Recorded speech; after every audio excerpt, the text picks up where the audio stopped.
Now today I want to read something to you from the Bible, from the New Testament.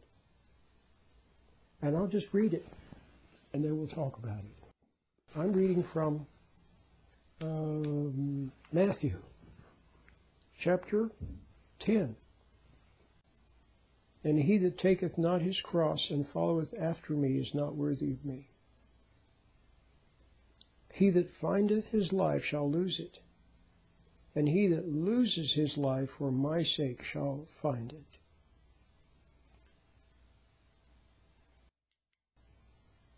Jesus said, he that findeth his life shall lose it, and he that loses his life for my sake shall find it. That's a very beautiful verse, and it has a lot of meaning in it. He that finds his life will lose it. See, there are two kinds of life. In fact, in the Greek, there's psyche and zoe. Psyche, or psyche, as some people say, or psyche, is the ego life, the emotional life, which is basically the life that we know. That's all we know. But some of us know that there has to be more than just eating, drinking, partying, and working. We know there has to be more. Nevertheless, that's all we have. The life of pride, the life of emotions, the life of reacting. That's all we know. The life of becoming angry, and the life of getting one's feelings hurt, and the life of getting over on someone, and the life of pleasure, and the life of pain. See? The ego life. Well, but let's continue with what is that? What does the ego life mean? It's even more than that. What it is also the life of resenting other people. See, the ego feels it has a right to resent others. So it does, and it judges others. It judges others and resents others and hates them and blames them, okay, and criticizes them and badmouths them and talks behind others' back, see, or says nothing and smiles, but underneath resents them and judges them. See, that's the ego life. The ego life of judging others and being judged, tempting others and being tempted. The life of puffing up when someone says something against you, or that you think is against you. Puffing up in judgment. How dare they say that about me, see? And it's the life of taking umbrage, of being offended. Offended at the way someone looks at you or what they said. See? That's the ego life. The ego gets a high out of judging and being offended. See? And a high and so that's so Christ said, he who finds his life. And then, of course, the ego life is also one of wants to feel good. See, the ego, the pride always wants to feel good like God. See, we want to play God. That's why we judge other people. The ego wants to play God. That's why it judges other people. But so that, see, God is both a king and a judge. So the ego wants to be a judge, judging others, and also wants to be a king or queen.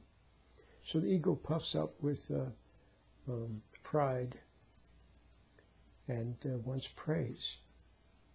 Praise, praise, praise is what we want. We want praise, worship, admiration, respect. That's what the ego craves. And so that's the ego life. And Christ said you have to lay that down. And he said, he that does lay it down, okay, he that picks up that life will lose his life. But he who loses his life for my sake will gain life. So what does it mean to lose one's life for Christ's sake? Here's what it means.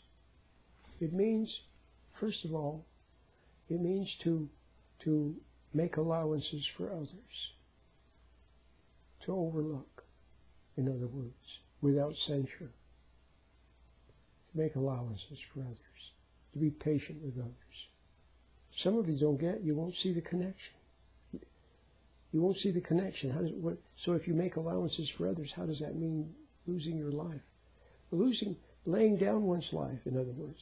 Laying down one's life means to gradually let go of those things that sustain pride, that sustain that hateful part of us that judges and condemns other people and leaps to judge and take umbrage. Okay? People do it to their own kids. They wait for their kid to make a mistake and then they leap and blame. See, I told you not to do that. See, judgment, blame. The ego gets a little high out of that. It's a chance to lord it over someone. Christ said you have to lay that down. Let go of that high. The high of hate. See, some people get a high from hate or contempt. See, some people will say, well, I don't hate anybody. But they have utter contempt, see, for some people. Utter contempt.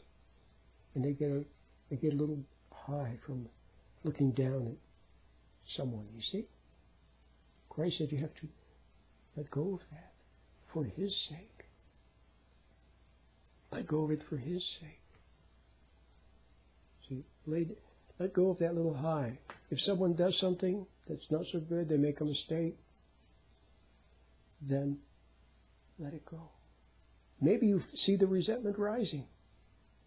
See? Watch it. Stand back. Watch it. See?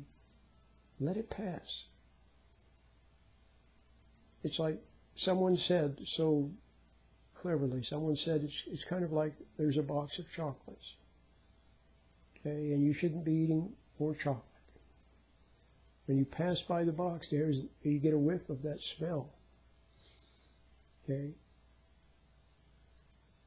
But be careful, because if you indulge, if you take that in and give in to it and then indulge the chocolate, you see what I mean? So you're better off just there's the smell of chocolate, but just pass by. Let it go. So there's resentment. There's a chance for you to resent someone. Let it go. That's laying down the ego life. See? Your ego will feel stricken, your pride, because your pride lives on that. It lives on anger. It lives on rage. It lives on judgment. It lives on resentment. It lives on contempt. See? And getting high. That's what it lives on.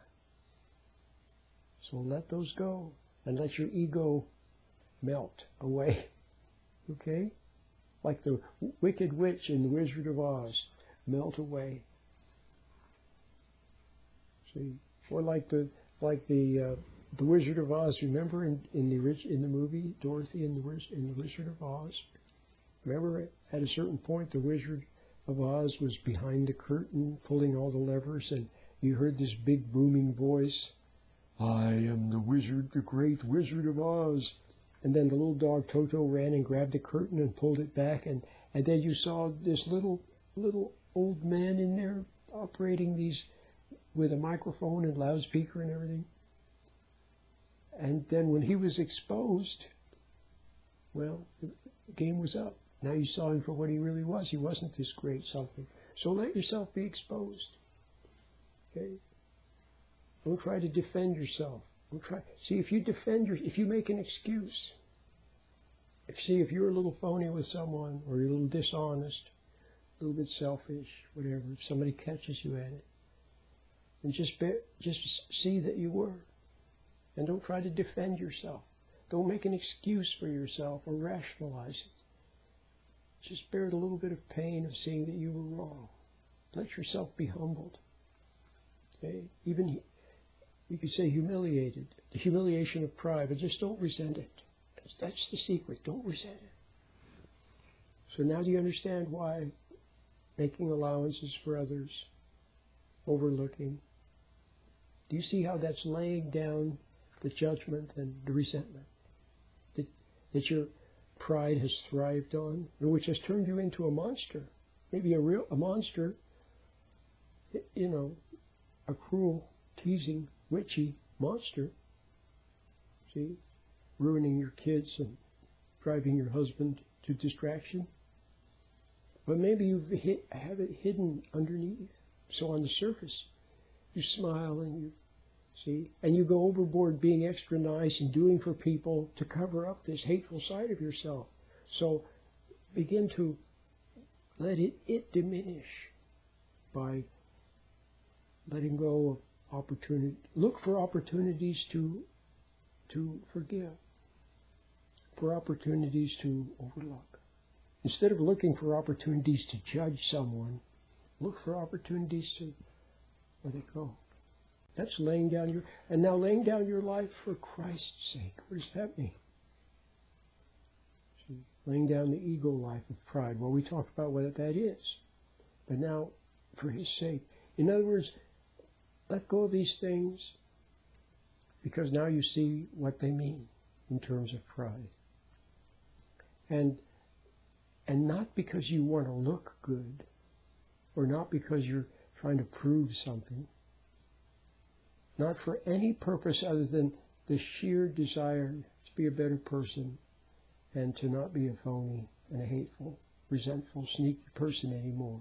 Just you're sick and tired of being sick and tired, and you just don't want that anymore. You don't want to hate anymore. You don't want to resent anymore. You don't want to judge anymore. Okay? Now what some people do is they try to hide. They pull into a shell. They hide from people. See, because they don't know how to be around people without judging them.